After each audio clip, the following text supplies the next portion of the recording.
अगर आप भी कक्षा 10 में पढ़ रहे हैं और फाइनल परीक्षा 2026 में अगर आप शामिल होना चाह रहे तो आपके लिए वीडियो बहुत महत्वपूर्ण होगा। 20 फरवरी को जो आपका सोशल साइंस का जो एग्ज़ाम होगा उससे आज ऐसे हम ऑब्जेक्टिव और सब्जेक्टिव क्वेश्चन लाए हैं जो कि आपको डायरेक्ट एग्ज़ाम में रहने वाला है। तो आप इस वीडियो को लास्ट तक ज़रूर देखिए। अगर चैनल पर पहली बार आए तो चैनल को ज़रूर सब्सक्राइब कर लीजिएगा। यहाँ पे परीक्षार्थी के लिए कुछ निर्देश दिया हुआ है, ये निर्देश आप अच्छे से पढ़ लीजिएगा। चलिए हम आपका ज़्यादा समय नहीं लेते हैं, डायरेक्ट क्वेश्चन पे लेकर चलते हैं। यहाँ पे देखिए खंड अ है, इसी में आपको ऑब्जेक्टिव क्वेश्चन हो जाएगा। उसके बाद खंड ब होगा जिसमें आपका सब्जेक्टिव क्वेश्चन रहता है। देखिए प्रश्न संख्या 1 से 80 तक के प्रश्न के साथ 4 विकल्प दिए गए हैं जिनमें से एक सही है। किन्हीं 40 प्रश्नों के उत्तर अपने चुने द्वारा सही विकल्प को ओ मार्कशीट पर चिन्हित कर, यानी आपको जो है 80 क्वेश्चन दिया जाएगा जिसमें से आपको 40 क्वेश्चन का ही उत्तर देना है। तो चलिए देखिए पहला क्वेश्चन है यंग इटली का संस्थापक कौन था। तो यंग इटली का संस्थापक कौन था? मेजनी था, तो ऑप्शन सी सही आंसर हो जाएगा। मेजनी जो था 1831 ईस्वी में क्रांतिकारी संगठन का स्थापना क्या था जिससे क्या हो सके, इटली में एकीकरण हो सके। तो ऑप्शन सी आपका सही आंसर हो जाएगा। दूसरा नंबर क्वेश्चन है यूरोप का मरीज किसे कहा जाता था।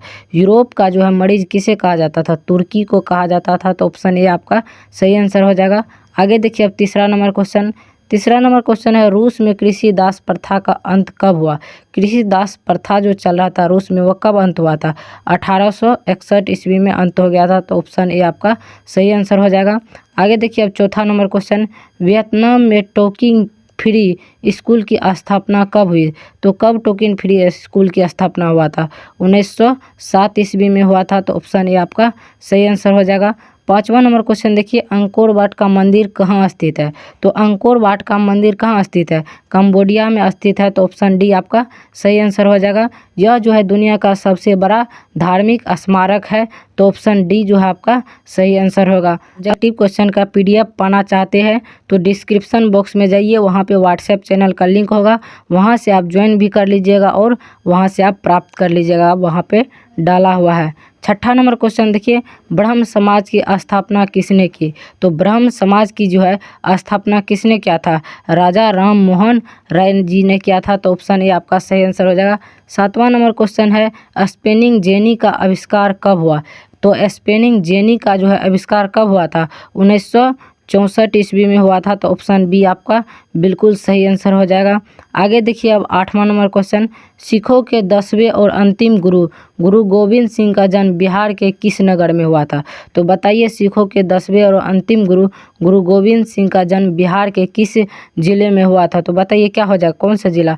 पटना जिला में हुआ था। तो ऑप्शन सी जो आपका सही आंसर हो जाएगा। प्राचीन काल में पटना को क्या बोलता था? पाटलिपुत्रम बोलता था। तो ऑप्शन सी आपका सही आंसर होगा। 9 नंबर क्वेश्चन है गिरमिटिया मजदूर बिहार के किस क्षेत्र से भेजे जाते थे।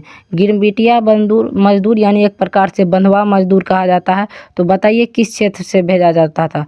पश्चिमी क्षेत्र से भेजा जाता था। तो ऑप्शन बी आपका सही आंसर हो जाएगा। अब देखिए 10 नंबर क्वेश्चन है गुटनबर्ग के सर्वप्रथम किस पुस्तक की छपाई की। गुटनबर्ग जो थे सर्वप्रथम किस पुस्तक की छपाई की थी? बाइबल की छपाई की थी। तो ऑप्शन डी आपका सही आंसर हो जाएगा। 11 नंबर क्वेश्चन देखिए 11 नंबर क्वेश्चन है क्षेत्रवाद की भावना का एक कुपरिणाम है। तो क्षेत्रवाद की भावना है उसका कुपरिणाम यानी विपरीत परिणाम के, तो बताइए क्या है? अलगवाद जो है यही जो कुपरिणाम है। तो ऑप्शन डी आपका सही आंसर हो जाएगा। आगे देखिए अब 12 नंबर क्वेश्चन है संघ राज्य की विशेषता नहीं है। तो इसमें जो है संघ राज्य की विशेषता कौन नहीं है? इकहरी शासन व्यवस्था जो है नहीं है। तो ऑप्शन सी आपका सही आंसर हो जाएगा। 13 नंबर क्वेश्चन देखिए संविधान के अनुसार भारत क्या है? राज्यों का संघ है। अनुच्छेद 1 में कहा गया था भारत राज्यों का संघ है। तो ऑप्शन बी आपका सही आंसर हो जाएगा। आगे देखिए अब 14 नंबर क्वेश्चन है बिहार में पंचायती राज संस्था में महिलाओं के लिए कितनी सीटें आरक्षित है। तो बताइए बिहार में जो पंचायती राज संस्था में महिलाओं के लिए कितना प्रतिशत सीट आरक्षित है? 50% है। तो ऑप्शन ए आपका सही आंसर हो जाएगा। आगे देखिए, अब यहाँ देखिए आपको सब्जेक्टिव क्वेश्चन दिया हुआ है। ये जो क्वेश्चन है बहुत वेरी इंपॉर्टेंट है, तो इसको चलिए देखिए।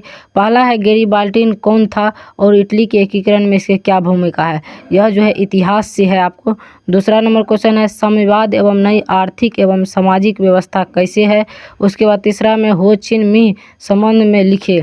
उसके बाद चौथा में है प्रथम विश्व युद्ध के भारत का प्रभाव का वर्णन करें।